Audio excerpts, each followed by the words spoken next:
저는 결혼 5년 차 아이가 둘인 직장 다니는 여자입니다. 남편도 좀 늦은 나이에 결혼을 했었는데 시동생도 30대 중반이 되어서야 결혼을 했습니다. 시동생은 건설회사의 과장이었고 시동생과 결혼할 동서는 종합병원의 간호사였어요. 시동생은 결혼 직전까지 시부모님과 함께 살고 있었고 일정 부분의 통장 관리를 시어머니가 맡아왔다고 들었습니다.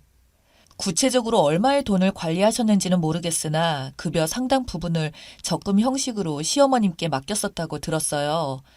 제가 듣기로는 시동생의 용돈만 제외하고는 모두 다 시어머니께 드렸다고 했는데 처음에는 이해가 되지 않더군요.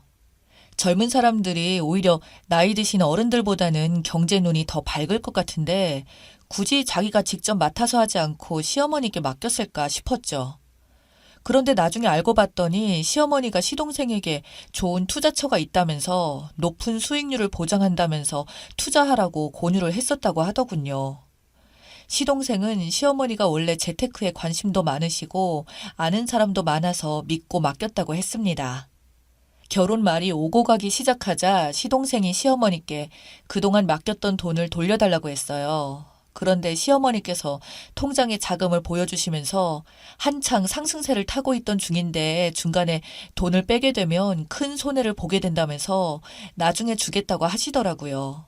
그러시면서 예비동서가 간호사 생활을 오랫동안 해오면서 모아두었던 돈과 살고 있었던 원룸을 팔아서 당분간 적당한 곳에서 신혼살림을 시작하기를 바라셨어요. 시동생이 시어머니께 드린 돈이 대략 1억 3천 정도였는데 시어머니는 거기서 3, 4배 정도의 돈을 불려주셔서 돌려주겠다고 장담을 하셨다고 했어요. 그래서 예비동서는 그 말을 믿고서 이미 동서가 다니는 병원과 가까운 곳으로 오래된 빌라를 친정아버지 명의로 구입을 해주셨다고 했습니다. 예비동서 친정아버지도 시어머니가 시동생의 돈을 4억 정도를 불려서 돌려주겠다고 하니까 그동안 아파트를 분양받을 돈으로 해주셨던 거라고 하더라고요. 시어머니는 굉장히 기뻐하셨었죠. 돈 한 푼 안 들이고 아들을 장가 보내게 되었다고요. 예비동서 친정아버지가 딸을 위해서 신혼집을 장만해 준 거라면 틀림없이 딸 명의로 돌려놓을 거라고 확신하셨습니다. 최소한 그렇지 않더라도 딸 집으로 사주신 거니까 당연치사 아들 집이 공짜로 생긴 셈이라고 좋아하셨어요. 그래서 예비동서가 예단 등 1,000만 원을 시동생에게 당당히 요구했어도 시어머니는 흔쾌히 해주겠다고 하셨었죠. 그런데 시어머니가 저에게 찾아오셔서 그러셨습니다. 내가 돈을 다 몰빵해서 참 난처하게 되었다. 그래서 말인데, 네 동서 될 사람이 신혼집을 장만하겠다는데 돈이라도 좀 보태야 하지 않겠니? 어떻게 명색이 남자 쪽에서 조금만 보태면 자존심이 깎이지 않겠니? 시동생 살 집이 오래된 집이라서 리모델링을 해야 한다는데 그 정도 돈은 해줘야 낯이 살 것 같아서 말이다. 네가 좀 해주면 안 되니? 저희가 돈이 어디 있다고 그러세요. 쪼들리면서 살고 있는데요. 그러자 화를 내시면서 그러시더라고요. 3천만 원도 없다는 말이야? 그러시면서 장황하게 한 말씀을 하셨어요. 내가 너희들 결혼할 땐 5천만 원 보탰다. 그거 달라는 거다. 그리고 내가 돈이 없어서 그러는 것도 아니고 돈이 묶여 있어서 그러는 건데 나중에 다 너희들 돈이 아니냐. 내 돈 하지 말고 좀 해주면 좋겠구나. 그래서 제가 말씀을 드렸죠. 어머니, 그렇게 말씀하시면 저도 진짜 부모님이 장만해 주신 저희 집을 팔아서 친정 부모님께 돌려드려야 하나요? 어머님께 빌린 돈도 아닌데 왜 달라고 하세요? 그러니까 그냥 3천만 원 정도 네가 해주면 네 남편 면도 세워주고 좀 좋으냐? 시어머니가 투자가 잘 되어서 돈을 벌게 되면 그때 가서 꼭 잊지 않겠다고 하시면서 돈을 요구하셨습니다. 남편에게 얘기하지 않으시고 며느리인 저에게 돈 얘기를 꺼내시길래 돈이 없어서 드릴 수 없다고 죄송하다고 말씀드렸어요. 아마도 제가 결혼 전부터 가지고 있던 돈이 있을 거라고 생각하신 것 같았습니다. 이러한 사실을 저를 통해서 듣게 된 남편이 시어머니께 마이너스 빚으로 1,000만 원을 해드리겠다고 했더니 시어머니는 그러지 말라고 합니다. 아, 왜 빚까지 지면서 네 돈을 주겠다는 거야? 수진 엄마 돈이면 모르겠다. 됐다. 그만 돌아가. 깍쟁이 같은 수진 엄마가 그렇게 인색하게 나올 줄 알았다. 남편도 시어머니가 그렇게 나오리란 걸 예상을 하고 말씀을 드렸었다는데 아니나 다를까 남편 돈은 아까워서 싫다고 하더랍니다. 그런 말도 창피하지도 않은지 아무렇지도 않게 속도 없이 제 앞에서 그대로 말하더라고요. 남편 말에 의하면 시어머니가 아들 장사를 잘하셨다면서 자랑하시고 다닌다고 하더라고요. 시이모님들이 아들을 돈 한 푼 안 들이고 장가를 보냈다면서 무슨 복이 그렇게 많냐며 부러워하시더라 합니다. 그랬더니 시어머니가 5천만 원 주고 신혼집 장만 그쪽에서 해왔으니 남는 장사했다고 하셨다네요. 그러면서 남편이 또 그러는데 기가 찼습니다. 이모 둘이 나한테 와서 어디서 그런 복덩이를 만났냐며 네가 잘나서 그런 거라고 했다네요. 시어머니는 개발호재 지역이라는 정보를 들어왔고 다른 여러 사람들과 함께 큰 땅을 매입한 것 같았습니다. 아무튼 시어머니는 이미 동서에게 신혼집 인테리어 비용으로 3천만 원을 주었다고 했습니다. 그 뒤로 서방님이 결혼을 하신 지 1년이 되었을 때 아파트 분양이 당첨이 되었어요.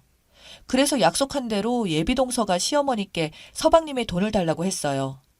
하지만 말씀하신 것과 다르게 말을 하더랍니다. 다른 여러 사람들과 함께 공동으로 투자해서 땅을 사서 돈이 묶여버렸다고 하시더라고요. 아버님의 퇴직금과 시어머니가 시댁집을 담보로 해서 대출을 받은 돈도 포함이 되었다고 했습니다. 시어머님은 서방님의 의견도 듣지 않은 채 임의대로 서방님의 돈으로 다시 재투자를 하셨어요. 시동생도 그렇고 남편도 그렇고 시어머니가 어련히 알아보고 하셨을까 싶어서 그러려니 했습니다. 그렇지만 당장에 시어머니 말만 믿고 아파트 청약을 해서 어렵게 당첨이 되었는데 돈이 묶여서 줄 수 없다고 하는 말에 동서 뒤집어졌죠. 시어머니는 돈 나올 곳 없다면서 배째라고 하시더라고요. 아버지가 사주신 집을 팔아서 이사를 가면 될 거 아니냐, 아니면 네 친정 아버지한테 도와달라고 하라고 하더군요. 그래서 동서가 완전히 화가 나서 말했습니다. 어머니, 뭐 대단치도 않은 아들로 장사 그만 좀 하시죠. 어떻게든 며느리 돈 뺏을 생각하시는 것 같은데요. 돈 3, 4배로 불려주신다는. 그대로 주시지 않으시면 이혼할 테니까 그렇게 아세요. 동서는 요즘 젊은 세대답게 할 말은 다 하는 똑부러지는 사람이었어요. 그렇지만 시어머니는 여전히 돈이 묶여 있어서 내줄 수 없다고만 하실 뿐이었고 따로 돈을 빌려서라도 주고 싶지만 빌릴 데도 없다고 동서에게 끝까지 돈을 못 주겠다고 하셨어요. 동서는 결국 이혼을 선언했습니다. 동서 친정아버지가 사주신 신혼집은 친정아버지가 동서의 명의로 이전을 해주지 않았습니다. 사실 세금 문제도 있었고 동서가 어차피 분양을 받아야 했기 때문이었어요. 시어머니는 동서의 친정아버지가 신혼집의 명의를 동서로 해줄 것으로 믿어 의심치 않으셨죠. 시어머니는 이혼을 요구하는 동서에게 재산 분할로 해당되는 돈을 요구하셨습니다. 완전 도둑심보였죠. 하지만 전혀 받지 못했고 신혼집에 리모델링 비용 한 푼도 인정되지 않았습니다. 동서의 신혼집은 동서 친정아버지의 명의였고 친정하고 제 계좌에서 인출된 돈으로 구입한 것이 증명이 되었고 리모델링 비용도 친정아버지의 재산에 들어간 돈이므로 동서한테는 돌려받을 수 없는 대상이었던 겁니다. 양육권도 동서에게 빼앗겼고 오히려 서방님이 양육비를 지급해야 했어요. 그때서야 시어머니가 남는 것이 없는 이런 이혼은 안 시키겠다고 동서의 마음을 돌리려고 서방님의 돈을 돌려주겠다고 했습니다. 그리고 동서에게 가서 사정사정을 하시더랍니다. 큰 땅이라서 돈으로 바꾸려면 시간이 걸린다고요. 그 말을 믿을 동서가 아니었죠. 그래서 시어머니는 자기 땅 조금이라도 되팔아서 돈으로 만들어 보려고 하시다가 아시게 되었어요. 개발 호재를 했던 그 땅이 아무 쓸모도 없는 땅이라는 사실을요. 보기 좋게 사기를 당해서 산 땅으로 그때서야 아시게 되었었죠. 그래서 시댁집은 난리가 났습니다. 개발 호재가 있다는 말만 믿고 샀던 그 큰 땅을 사려는 사람은 아무도 없었고 시세도 헐값을 부르는 바람에 팔지도 못하는 상황이었어요. 아버님의 퇴직금에 시댁의 담보대출에 서방님의 돈에 있는 대로 다 긁었었는데 완전히 쪽박을 차셨습니다. 서방님도 8년 동안이나 시어머니를 믿고 돈을 보냈었는데 한 푼도 돌려받지 못한다는 사실에 경악을 했어요. 1억 3천만 원에 대한 돈을 2배로 불려서 주겠다고 하시더니 원금은커녕 이런 한 푼도 돌려받지 못하는 상황이라고 하더라고요. 결국 동서는 서방님과 이혼을 했고 서방님은 예전처럼 시댁에서 시부모님과 함께 살다가 따로 월세 원룸으로 나왔습니다. 남편과 서방님도 나서서 땅 사기건에 관해서 알아보고 고소도 해봤지만 소용도 없는 일이었어요. 그 일로 인해서 서방님과 시어머니 사이가 매우 나빠졌고 남편도 그 일로 시어머니를 경계하는 계기가 되었어요. 사람이 살다 보면 사기도 당할 수도 있고 무슨 일도 있을 수 있겠지만 시부모님은 마지막 한 방으로 빈털터리가 되어버려서 이젠 남편과 저에게 의지하시려고 했습니다. 다행히도 시부모님이 두 분 다 아직은 경제활동이 가능하셨기에 사시던 시댁집을 파시고 좀 더 작은 집으로 이사하실 것을 권해드렸지만 싫다고 하시더라고요. 두 분이 빈털터리가 되었다고 했지만 사시는 데는 아무 문제가 되지는 않았었죠. 그런데 시어머님은 남편에게 또 그러셨답니다. 진수야, 내가 너희들 결혼할 때 5천만 원 보태지 않았었니? 그 돈을 돌려준다는 셈치고 수진 엄마한테 돈 좀 해주라고 하면 안 되겠니? 또 어디다 쓰시게요? 내가 아직도 이렇게 젊은데 그냥 아무것도 없이 손 놓고 있어야 하니? 부탁이니 뭐라도 해서라도 다시 원상 회복을 해야지. 안 그러냐? 그래서 남편이 엄마, 제가 성숙골 났으면 좋겠어요. 이제 일 그만 벌리시고 넓지는 않아도 두 분이 사실 수는 있잖아요. 그만하세요. 제가 드릴 돈 없어요. 하지만 여기서 포기하실 분이 아니셨죠. 저에게 돈 좀 달라고 하셨습니다. 그래서 제가 말씀을 드렸어요. 어머니, 죄송해요. 어머니께 드릴 만한 돈도 없지만 있어도 못 드리겠네요. 모두 저희가 쓸 데가 있는 돈이라서요. 넌 내가 이렇게 쫄딱 망했는데 불쌍하지도 않냐? 내가 넉넉히 잘 살아야 너희들이 편할 것 아니냐? 죄송해요. 어머니가 넉넉하지 않게 사신다고 해서 제가 불편할 것은 없네요. 어머님이 계속 이렇게 말도 안 되는 돈을 요구하시면 저도 어쩔 수 없죠. 동서처럼 이혼을 생각할 수밖에요. 분명히 말씀드리지만 제가 이혼을 해도 동서처럼 재산 분할 받아가지 못해요. 아직까지 제 친정 아버지 명의로 되어 있거든요. 그러자 사색이 된 얼굴로 놀라서 말씀하셨어요. 뭐야? 내 돈이 5천만 원이나 들어갔는데 사돈 명의로 집을 샀다는 말이냐? 그걸 왜 이제서야 말하는 거니? 그건 제 마음이죠. 굳이 어머니한테 그런 상세한 부분까지 말할 이유가 있나요? 제가 이혼한다는 말을 할까봐 무서우셨는지 돈 얘기는 일절 꺼내지 않으셨습니다. 사실은 뻥을 친 겁니다. 그래야 돈을 해달라고 조르지 않을 것 같아서요. 저희 친정아버지가 결혼한 지 3년이 되었을 무렵에 신혼집을 제 명의로 돌려주셨어요. 시아버지는 큰아들까지 쪽박찰까 싶어서 며느리인 저를 조심하는 눈치였습니다. 결코 시부모님을 속이는 일이 바른 일은 아니지만 이렇게라도 해야 더 이상 며느리에게 무리한 요구를 하지 않게 됐으니 서로에게 잘된 일이라고 생각했습니다. 읽어주셔서 감사합니다.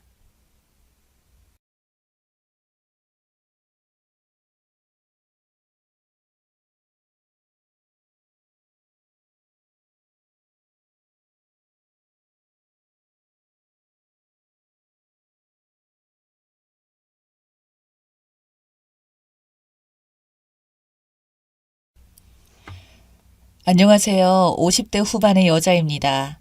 제 인생에서 두 번 다시 겪고 싶지 않았던 지옥 같은 사건이 있어요. 그래도 또 누군가는 저와 같은 피해를 입을까봐 이렇게 용기를 내어 이야기를 해볼까 합니다. 벌써 몇 년 전 이야기네요. 그동안 제 마음속에만 묻어두고 있었던 이야기였습니다. 남편과 저는 부모님의 소개로 선을 봐서 만났습니다.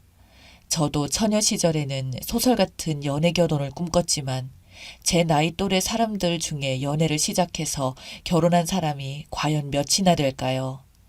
집안도 비슷했고 인물도 나쁘지 않아서 거의 연애 기간을 뛰어넘고 결혼을 했어요. 남편 집이나 저희 집이나 경제적으로는 넉넉한 편이었습니다. 처음 결혼 생활을 시작할 때부터 아파트에서 시작을 했고 남편은 아버님이 사주신 카센터로 돈을 벌었고 저는 제 명의로 된 건물에서 무용학원을 하며 돈을 벌었습니다. 둘 다 경제적으로 아쉬울 것이 없었던지라 서로가 번 돈은 각자 관리를 했어요. 저희 부부의 초반 생활은 그리 나쁘지 않았죠. 경제적으로 부딪힐 일이 없다 보니 서로 각자의 부모님 생일이나 기념일 등은 부부가 공동으로 찾아가 돈은 각자 내는 걸로 했었어요. 그렇게 살면서 아들도 2명이나 낳고 살게 되었지만 부부가 각자 돈이 있다 보니 그만큼 자존심이 너무 강했습니다. 한 번씩 부부싸움을 하게 되면 저도 절대 져주지 않았고 남편도 똑같은 스타일이었거든요. 한 번은 남편이 저랑 싸움을 하고 나서 화가 너무 치밀어 올랐는지 집을 나가버리더군요. 싸움의 원인은 남편이 친구들과 룸살롱을 다녀온 것을 저에게 걸린 겁니다. 본인 말로는 2차까지는 절대 안 갔다는데 믿을 수가 있나요? 그걸로 싸웠고 구박을 했더니 자신은 정말 떳떳하다면서 사과할 마음이 전혀 눈꼽만큼도 없다면서 집을 그냥 나가버리더군요. 그때 저희 애들 나이가 초등학생이랑 중학생이었어요. 저는 하루 이틀만 지내면 남편이 돌아올 줄 알았지만 남편은 오히려 집 근처에 빌라를 하나 계약해서 살더군요. 남편은 자신의 카센터에 아이들이 오면 밥도 사주고 자기 집으로 데려가기도 하고 저녁이 되면 저한테 다시 돌려보내고 그렇게 각자 따로 살다가 시간이 흐르고 명절이 되면 둘이서 같이 갔습니다. 정말 이 상황이 어처구니가 없었지만 그래도 아버지로서의 도리는 다 했던지라 별거가 아닌 별거가 되었습니다. 그렇게 5년이라는 세월을 별거로 지내다가 갑자기 어느 날부터 집에 들어와서는 잠을 자기 시작하더니 짐을 하나씩 들고 오더군요. 그러면서 아무렇지 않게 제 침대에 누워서 자는 걸 보니 정말 어처구니 없었지만 5년이나 지난 이야기로 또 싸우기도 그렇고 아이들도 내색은 안 했지만 내심 아빠가 집에 들어온 것을 반기는 것 같았고 특히 그 시기에 저희 첫째 아들이 고등학생 수험생식이라 그냥 저도 별말 없이 넘어갔습니다. 그 이후로 애들이 대학을 진학하고 졸업할 때까지 살았습니다만 애들 때문에 참은 것도 있었지만 아무래도 5년이나 넘게 별거한 남편과 다시 함께 지냈더니 부부로서의 감정은 사실 거의 없어진 셈이었죠. 부부관계도 없었고 그냥 친구와 같은 사이라고 할까요? 그 이후로 남편이 유흥업소에 가서 혼자 해결을 하든 뭘 하든 신경을 안 썼습니다. 어차피 남편 돈 한 번 받아본 적도 없었고 부부 공동 명의 말고는 서로 돈은 각자 알아서 썼으니까요. 게다가 제가 투자했던 주식들이 큰 수익이 나서 큰 돈을 벌었던 것도 있었습니다. 당시에 부동산 투자해 놓은 것과 주식들까지 합치면 제 명의로 된 금액이 30억이 넘어가게 되었고 그 중에 가장 크게 증가하게 된 부분이 주식이었거든요. 저는 그 이후 저희 큰아들에게 그런 부분들을 이야기해주며 돈 500만 원과 함께 대학생 때부터 주식을 한번 경험 삼아서 해보라고 시켰는데 이 이야기를 큰아들에게 남편이 들었는지 저에게 주식에 대해서 캐묻더라고요. 그래서 남도 아니고 미워도 남편이라 제 나름대로의 성심성의껏 주식 관련해서 이야기를 해줬는데 하루는 이 인간이 돈 좀 갑자기 빌려달라는 겁니다. 이야기를 들어보니 작전주 같은 세력들이 먹는 도박 같은 곳에 투자를 했다가 글쎄 돈을 다 날렸다는 것 같더군요. 저에게 살아생전 돈 한 푼 달라고 한 적 없던 인간이 이런 소리를 하는 걸 보고 저는 남편에게 대체 얼마나 날렸나고 물었더니 아무 말 못하고 그저 돈만 빌려달라고 계속 말하더군요. 건물 대출 이자도 당장 내야 되고 어쩌고 저쩌고 하면서 3년 뒤에 갚겠다는 조건으로 저한테 2억이 넘는 돈을 빌려갔습니다. 그리고 3년이 다 되어갈 무렵 갑자기 저한테 이유 없이 성질을 내고 계속해서 시비를 걸기 시작하더군요. 밥을 차려줘도 밥상 반찬이 이게 뭐냐 등등 돈을 벌면 이런 데 써야지. 이러니까 당신을 좋아할 수가 없다는 등 가정교육이 잘못되었다는 등 장모님이 어찌 키웠냐는 등의 이야기를 해서 저도 참다 폭발해서 싸움을 했고 남편은 그걸 빌미로 또 집을 뛰쳐나갔습니다. 지금 와서 생각해봐도 그때 남편이 그 짓거리를 한 이유는 돈을 줄 마음이 없어서였던 것 같네요. 결국 그렇게 집을 나간 남편은 11년이 넘도록 집을 들어오지 않았습니다. 예전 5년 전에 나갔던 때와 마찬가지로 짐을 따로 챙겼는데 지난번과 다른 건 저랑은 서로 얼굴조차 마주치기 싫었는지 이제는 명절 때도 친정에 안 오고 시댁에도 오지 말라며 제 얼굴 꼴도 보기 싫다고 말하더군요. 그리고 남편이 다시 나간 지 4년쯤 지났을 때는 여자도 생겼는지 소문이 들리더라고요. 남편이 바람났다고요. 사실 동네에서 저희 남편이랑 제가 별거 중인 것이 진작 소문이 퍼져서 대부분 알던 사실이었거든요. 그래서 남편에게 연락해서 지금 뭐 하자는 거야? 나랑 장난해? 당신 불륜으로 이혼 소송할 거야 라고 하니 웃기고 있네. 당신과 나는 이미 결혼 파탄난 상태라 이혼해봐야 이혼 사유도 안 되는 거 몰라? 라며 오히려 저에게 큰 소리를 치더군요. 저도 그때부터 참을 수가 없어서 남편에게 말을 했습니다. 소송은 둘째치고 나한테 빌려간 돈이나 갚아 라고요. 그러자 남편은 너 진짜 정 떨어지게 돈밖에 모르는 년이네. 그놈의 더러운 돈소리 왜 안 하나 했다 라며 더 성질을 내더라고요. 그리고는 언제 준다는 말도 없이 성질만 내고는 전화를 말없이 끊길래 그때부터 이 더러운 인간과 제대로 싸움이 시작되었습니다.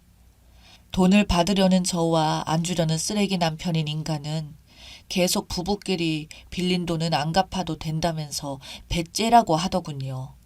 그러면서 시댁에는 제가 정신병이 있는 돈만 밝히는 여자라고 음해하며 자기는 이미 돈을 다 갚았는데 정신병이 있어서 매번 자기만 보면 돈 달라고 한다며 저를 아주 이상한 여자로 주변 사람들에게 소문을 냈습니다. 시댁은 다짜고짜 저에게 전화와서 말하기를 왜 자꾸 네 남편 괴롭히니? 오죽하면 내 아들 멀쩡한 집을 냅두고 뛰쳐나와서 따로 살겠어? 라는 말에 순간 저도 화가 나서 바로 시댁에 달려가 통장 내역을 보여주며 어머님, 저는 남편한테 돈을 받은 적이 전혀 없어요. 그 큰 돈을 받았으면 송금 내역이라도 있어야 하지 않겠어요? 저 인간이 돈 주기 싫어서 거짓말하는 거 안 보이세요? 라고 하니까 자기들은 모르겠다고 합니다. 남편은 옆에서 계속 그 큰 돈을 현금으로 줬다며 제가 세금 문제가 있으니 어쩌고 저쩌고 하면서 진짜 말도 안 되는 소리로 돈을 받아갔다고 해요. 저도 너무 화가 나서 그 다음날부터 작정하고 남편 카센터에 찾아가서 이것저것 써붙이고 장사를 방해하며 돈 내놓으라고 시위를 했습니다. 그걸로 보름가량 싸웠을까요? 제가 으름장을 놨어요. 어차피 네가 내 이미지를 인간이야로 만들어놨으니까 네가 돈 줄 때까지 너 장사 못하게 내가 인간의 끝을 보여주겠어 라고요. 정말 사채업자 마냥 매일매일 지독하게 찾아가니 이 미친 인간이 정신병원에 넣어놓겠다며 사설업체를 데려와서 저를 납치 감금했습니다. 이 미친 인간은 저를 정신병원에 넣기 위해 이미 준비를 다 했더군요. 제가 정신병원에 가게 되면 제 모든 재산은 다 배우자 것이 되니까 빚진 돈도 안 줘도 되고 제 명의로 된 모든 것을 가지려고 했나 봅니다. 이 빌어먹을 남편은 정신병원에 진짜 제가 정신 이상자고 가족으로서 너무 고통받아서 힘들다고 병원에서 알려준 사설업체를 통해서 저를 감금하였던 것입니다. 당연히 현행법상 가족 동의가 필요한데 아들들이 동의를 할 수는 없었고 저는 풀려나자마자 남편 놈과 업체를 고소했습니다. 업체는 남편 말만 믿고 했다고 몰랐다면서 싹싹 빌었고 남편 놈은 감금치사 혐의로 기소가 되었습니다. 그때부터 시댁과 남편 놈 태도가 180도 변하기 시작했어요. 저한테 싹싹 빌면서 그래도 애들 아빠인데 한 번만 봐달라고 남편도 처음으로 들어간 경찰서가 겁이 났는지 제발 한 번만 부탁한다고 돈은 지금이라도 당장 주겠다며 시부모를 통해서 2억 빌린 돈을 그때서야 돌려주더군요. 저는 한숨을 내쉬면서 지금 이것만 주는 거냐고 내 정신적인 피해 보상은 어떡할 거냐고 하니까 남편은 또 시부모를 통해서 1억을 추가해서 저에게 주었고 저는 남편에게 이혼 서류를 가져다 주며 합의했으니 도장 찍으라고 말했습니다. 애들이 이미 다 컸으니 양육권은 없겠지만 네가 한 것도 없으니 우리 공동 명의로 된 아파트랑 재산은 다 전부 내 거라니까 머뭇거리는 표정을 짓다가 그 좁은 감옥에서 썩으라고 협박을 하자 남편은 마지못해 승낙을 하였습니다. 아이들은 저한테 엄마의 마음은 이해하지만 그래도 우리 아빠인데 감옥에서 썩는 건 좀 아닌 것 같다며 감옥만큼은 아빠가 안 갔으면 좋겠다는 말에 저도 어차피 받을 건 싸그리 모두 받았으니 선처 탄원서를 냈고 이 인간은 징역 1년 집행유예 2년을 선고받아 풀려났어요. 그 이후로 이 인간 겁나서 저한테는 훨씬 조신합니다. 저도 돈을 받았고 이혼 이자료도 두둑히 챙겼으니 더 이상 이 인간이랑 얽히고 싶은 마음이 하나도 없네요. 다만 아직도 종종 납치되어 감금이 되던 날의 트라우마가 남아있어 정신과 치료를 현재까지도 꾸준히 받고 있습니다. 여러분, 결혼은 나이가 찼다고 해서 조급하게 하시지는 마세요. 비록 혼자 살지언정 정말 인생의 반쪽은 신중하게 결정하셨으면 좋겠네요. 다들 행복하세요.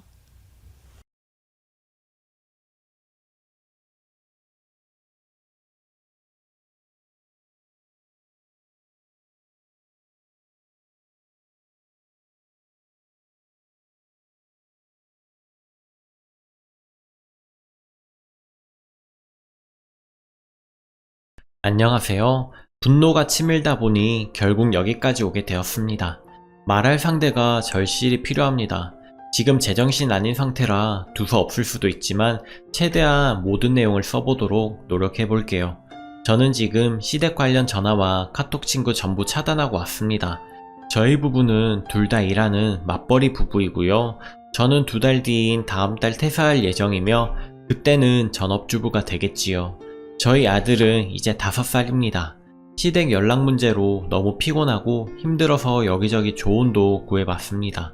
남편이랑은 20번도 더 싸웠는데 도돌이표 같아서 힘들고 지겹고 그냥 제가 미친 여자가 되기로 마음먹었습니다. 아이 등하원 제가 하고 있고 남편보다 제가 좀 많이 일찍 끝납니다. 남편이 야근할 때 8시쯤 와서 집안일 또한 제가 도맡아 하고 있습니다. 설거지, 화장실 청소, 쓰레기 버리기, 정리, 빨래 딱 다 하네요.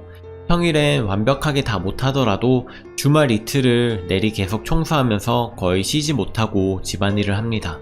집안일 때문에도 자주 다퉜었는데 좀 도와달라고 불만을 토로하면 그때만 잘하더니 피곤할 때는 자기 몸 컨디션 위주입니다. 물론 저도 엄청 피곤한 날 많습니다. 심지어 몸이 안 좋은 날에도 저는 책임감으로 무조건 모든 걸 해내지만 남편은 본인 몸 위주입니다. 그냥 피곤하면 약속한 것 다 잊고 자버리지요. 심지어 이젠 아예 손을 다 놓았더라고요. 얼마 전 회사에서 출근 시간을 좀 조정해줘서 제가 여유가 많아져 군소리 없이 하고 있었어요. 말하는 게 더 피곤하기도 하고요. 근데 저도 사람이잖아요. 주말에 청소 혼자 막 하다가 한 번씩 화가 납니다. 왜 내가 이걸 혼자 다 하고 있나? 이러려고 결혼했나? 피곤한 거 배려해주고 이해해주니 정말 호의를 호구로 안다고 알아주기는커녕 더 심해지더라고요. 하지만 그럴 때 다툼 시작해봤자 얻는 것도 없어서 그냥 제가 여유 더 있으니까 하고 말자 하는 식으로 하는 중이었습니다. 근데 오늘 정말 열이 받네요. 저녁에 배달음식 시켜먹고 제가 먼저 방으로 들어왔고 남편이 애 씻기다 저랑 씻는다고 난리쳐서 제가 들어가서 씻기고 방에 와서 놀다가 애 재웠습니다.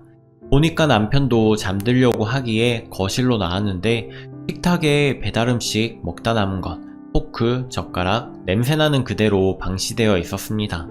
아무것도 치워지지 않는 그대로 심지어 남편이 배달음식 먹다 빵이랑 우유도 먹었는데 그 쓰레기도 그대로. 좀 편하자고 배달음식 시키면 뭐합니까? 결국 마지막까지 치우고 움직이는 건 저인 거죠. 정말 참고 있던 모든 게 터져버리더군요. 남편 일어나라고 했어요. 그러니 짜증을 내더라고요. 결국 싸움으로 번졌죠. 설거지도 어쩌다 한 번 하지만 하고 나면 온갖 생색을 다 냅니다. 피곤하고 힘들지만 내가 해줬다라는 식. 물론 남편 고생하고 힘들죠. 하지만 저는 일하고 와서도 힘들다 내색할 시간도 없이 할 일이 태산인데 10분의 1의 분량을 그것도 어쩌다 한번 도와주면서 생색을 그리도 내니 제 말이 곱게 나갈 수가 없습니다. 더구나 본인이 설거지를 했으면 적어도 제가 손 안 대게 해줘야 하는데 냄비 찔끔, 컵 찔끔, 상 치우는 거는 네가 해라, 분리수거는 나중에 할게 이러면서 결국에는 저도 같이 거들어야 하는 상황이 되니 도와준 느낌이 안 나는 거죠. 다른 남편도 이런가요? 며칠 전에 혼자 옷 가을, 겨울옷 정리, 여름옷 꺼내두기, 빨래 전부 할 때 재활용 쓰레기 버리러 갈랬더니 양심은 있는지 갑자기 자기가 치운다고 두라길래 뒀습니다. 이 사람 제가 쓰레기 버려달라고 몇 번을 말해야 그때야 버립니다. 다 채워서 묶어 놓인 거 현관에 있어서 눈에 보여도 절대 나갈 때 스스로는 안 가져갑니다. 알겠다고 하고 언제 버리나 보자 하고 말없이 지켜봤습니다. 그게 3일째인 것 같아요. 재활용 엄청 쌓여서 현관 입구에 방치 중이고 그거 보니 진짜 피가 거꾸로 솟네요. 뭘 부탁하면 한 번에 해주는 것이 없고 몇 번을 말하게 만드니 이제는 그냥 힘들어도 내가 하고 말자가 되는 것 같습니다. 하지만 정작 그는 모르겠죠. 이렇게 남편 존재와 가치를 무시하고 점점 입을 닫아버리는 상황이 얼마나 무서운 건지 남편의 필요성을 점점 못 느끼는 거니까요. 아무튼 재활용 안 치운 그날 남편도 나와서 한바탕 싸우면서 얘기했습니다. 넌 애 케어 다 하고 일하고 집안일까지 다 하는데 넌 하는 게 뭐냐고, 양심도 없다고 쏘아 붙였습니다. 심지어 난 이 상황에 시댁 신경 쓰느라 돌겠다 하면서요. 아무리 편한 세상이라 봤자 며느리는 시댁 가면 일하고 사위는 처가댁 가서 대접받고 오고 시댁 안부는 며느리가 친정은 사위 힘들까봐 전화도 안 하고 오란 말보다 시라고 하는 세상이잖아요. 막 내뱉었습니다. 그랬더니 남편이 요즘 일이 너무 힘이 든대요. 그러더니 제가 자기 일할 때 전화해서 언제 와? 언제쯤 끝나? 하면 스트레스 받아 미치겠다네요. 시댁 전화 저한테 2, 3일에 한 번씩 옵니다. 아들한테도 안 하시고 저한테 합니다. 같이 있어도 저한테 합니다. 그동안 시댁 전화 때문에 스트레스 받는다고 남편한테 말한 거 10번이 넘습니다. 전 친정이랑 친한 지인들이랑도 통화 잘 안 해요. 급한 거 아닌 이상 이런 성향인데도 불구하고 여태 참고 시부모님이시니까 어른이니까 온갖 상황에서 다 알아서 안부 전화도 하고 행사도 챙기고 착한 며느리가 하고 싶었습니다. 그런데 본인은 제 전화에조차 스트레스를 받는다고 하니 그 말 들으니 뭔가 나사 하나가 나간 느낌이 들더라고요. 시부모님 전화 내용 빙빙 돌려 좋게 말하셔도 결국은 시아버지가 애 보고 싶어 하신다. 언제 오냐? 남편은 언제 쉬냐? 언제 오냐? 너희는 왜 전화가 없냐? 잘 사나 확인해봤다. 왜 오지도 않고 전화도 안 하냐? 이 뜻 아닌가요? 저 어머님 전화 들으면 굉장히 스트레스 받고 언제쯤 가야 할지 불안 초조해지면서 언제 가야 할지 막 생각하거든요. 며칠을요. 계속 신경이 쓰입니다. 근데 남편이 제가 전화 와서 언제 오냐고 하면 스트레스를 받는다고요? 제가 그 기분 이제 느꼈냐고 우리 이제 서로 스트레스 받지 말자고 했습니다. 그랬더니 그거랑 그거는 다르대요. 다르죠. 남편은 제가 그렇게 물어보면 퉁명스럽게 몰라 해봐야 알지 끊어 하고 끊거든요. 전 시부모님 비위에 맞춰가며 전화 받고요. 그래서 나 앞으로 너한테 전화 일절 안 하겠다. 지금부터 시댁 전화 전부 차단하겠다 하고 차단해 놨습니다. 앞으로 일은 저도 몰라요. 그런데 한 가지 확실한 건 전 이제 전처럼 착한 며느리 흉내를 못 내겠습니다. 남편은 저희 집에서 대접만 받고 스트레스 하나도 안 받는데 전 스트레스 풀로 받으면서 시댁 가서 일하라고 우리 부모님이 저 키우신 거 아니잖아요. 남편이라도 제 편이고 도와주고 사랑해주면 참겠는데 더럽고 치사하고 결혼이 아닌 파출부의 대리효도 더는 못하겠습니다. 어제 다투고 제정신 아닌 상태로 글 올리고 잠들었는데 일어나 보니 정말 많은 댓글들이 달렸습니다. 댓글 달아주시고 같이 안해주신 모든 분들이 궁금해하실 것 같아 후기도 남깁니다.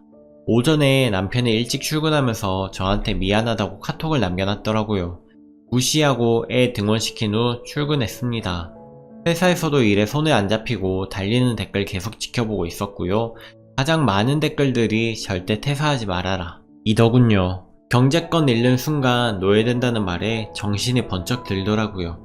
저도 알고 있습니다. 혹시 모르는 미래를 위해, 그리고 요즘은 여자들도 커리어 쌓기 위해서 일하는 분들 정말 많죠. 저도 출산 후 운 좋게 집에서 가깝고 정말 괜찮은 직장 구해서 다니고 있는 중이고요. 변명은 아닌 변명을 하자면 제가 퇴사를 결심하게 된 이유는 무엇보다 우리 아이와 저를 위해서였습니다. 물론 남편도 포함이겠지요. 저 출근하면서 애 등원시키면 거의 1, 2등으로 등원해서 퇴근 후 최대한 일찍 찾으러 가도 아이들 신발은 많아봤자 3, 4개 뿐입니다. 1년 이상 보내고 나서야 좀 익숙해졌을 뿐 남아있는 아이들 신발 개수를 세어볼 때마다 마음이 너무 아팠습니다. 결정적으로 퇴사를 결심하게 된 이유는 아이가 아프면 정말 힘이 듭니다. 시댁, 친정 모두 부모님들께서 맞벌이 중이셔서 아이가 아파도 맡길 곳이 없습니다. 후족구병에 걸린 적이 있는데 후족구병 걸리면 병원에서 다 나았다는 확진서 받을 때까지 애 등원시키지 못합니다. 그땐 정말 많이 친하지도 않은 친척한테 아이 맡기고 집으로 오는 길 내내 펑펑 울었습니다. 저도 아이도 남편도 모두 힘든 시간이었죠. 그렇게 힘든 시간이 점점 지나면서 남편 일도 많이 자리 잡았고 월급도 남편 외벌이로 새 식구 생활하기에 저희 입장에서는 충분한 상황이었고 상황이 되면서 제가 퇴사 후 아이를 전담하기로 합의를 봤던 겁니다. 저도 동의했던 사항입니다. 그리고 그때까지만 몇 번 집안일 때문에 다툼이 있었지만 그때마다 리스트까지 만들어가며 서로 집안일 정해서 하기로 했었고 이 지경까지는 아니었었죠. 퇴사한다고 회사에 말했을 때 대표님께서 조금만 더 있어주면 좋겠다고 당분간 시간 조정을 해주셨고 제가 여유가 많아지니 남편 본문 그대로 행동했던 것입니다. 저도 다툴 때 남편에게 말했습니다. 내가 이렇게 여유 조금 있다고 이렇게 행동하는데 전업주부하며 어떻게 행동할지 눈에 뻔히 보인다고요. 오늘 댓글들을 보면서 혼자 생각을 많이 해봤습니다. 그래서 회사에는 좀 민망한 상황이 되어버렸지만 퇴사를 번복하고 말았습니다. 댓글들 말처럼 미래 대비해서 이혼 준비하기 위함은 아니었지만 전업주부가 되어 정말 모든 걸 당연하게 다 해야 된다고 생각하니 머리가 아파오더라고요. 남편도 외벌이를 이유로 매번 피곤하다고 말하며 그 상황을 합리화할 게 뻔히 보이고요. 계속 일을 하는 것이 위로이고 안식이고 힘이 될 거라는 댓글도 마음에 새겨 있습니다. 새로운 방식이라 좀 겁이 나긴 하지만 베이비시터를 고용하는 방법도 생각하고 있습니다. 그리고 남편 때문에 힘든 거는 이해하지만 갑자기 시부모 전화까지 차단할 일이냐고 하신 분이 계시던데 시댁일로 스트레스가 있지만 남편 신경 안 쓰이게 알아서 척척 넘어갔는데 알아주기는커녕 저한테 서운한 소리만 해대니 그렇게까지 한 것 같습니다. 한편으로는 제가 너무 갔나 하는 생각도 들고요. 하지만 이 기회에 바로 잡아야 할 것 같아서 남편과는 각서를 썼습니다. 이혼을 들먹이며 이야기했더니 놀래가지고 쓰겠다 하더군요. 그 안에는 시댁과 친정의 일은 각자 알아서 연락하고 리드하자고 이야기했고요. 퇴사할 마음 사라졌으니 육아 분담, 가사 분담 정확하게 하자고 주마다 횟수를 정했고 지금 그대로 한 지 이틀째입니다. 참 그리고 남편에게는 링크 그대로 카톡을 전달해 주었는데 사람들이 정신 나갔다, 더럽다 등 치를 뜨는 내용을 보니 충격을 받은 모양이더군요. 그래서 순순히 각서를 썼는지도 모르겠습니다. 자기가 많이 잘못했다고 노력해보겠다고 하는데 매번 해놓는 변명이지만 각서까지 썼으니 지켜봐야 되겠죠? 제가 시댁을 완전 차단하는 게 무서운지 뜬금없이 친정엄마한테도 스스로 연락해서 안부 전화를 묻더군요. 제가 두서없이 작성한 글에 많은 분들이 모두 자기 일처럼 화내주시고 공감해주셔서 많이 위로가 되었습니다. 제 인생 남이 대신 살아주지 않으니 제가 제 인생을 행복하게 만들어가는 수밖에 없을 것 같네요. 모두 감사드립니다. 베스트 댓글입니다. 님 정말 꼭 얘기해주고 싶어서 오밤중이 잠도 못 자고 댓글을 답니다. 절대 퇴사하지 말아요. 지금도 님 남편 그 모양인데 님이 일 그만두면 어떻게 될 것 같아요? 님이 전업하면 집안일이나 모든 면에서 님이 내조 잘하니까 지금보다 말썽 없이 사라질 것 같아요? 절대 네버 안 그래요. 지금도 일하는 며느리 닥달하며 손주 데리고 오라고 압력 넣는 시부모님이 일 그만두면 시집 출근부 도장 찍어야 할 거예요. 사람이 하나를 보면 열을 한다고 거기에 남편 혼자 돈 번다는 유세는 눈 뜨고 못 볼 꼴 펼쳐지는 거고요. 자기 아들 돈 버는 유세를 시부모님은 지금 곱하기 100배 더 할 겁니다. 그러고 못 삽니다. 지금 님 나이에 아직 실감이 안 날 테지만 나중에 더 나이 먹고 시간 지나보세요. 남편도 자식도 다 님을 외롭게 할 수 있지만 님이 계속 일을 하는 한 일이 위로가 되고 안식이 되고 무엇보다 힘이 될 겁니다. 내 말 새겨 들어요. 저는 결혼 26년 차 평생 맞벌이 아줌마입니다. 오늘의 사연은 여기까지입니다. 여러분의 생각은 어떠신가요? 오늘도 행복한 하루 보내세요. 감사합니다.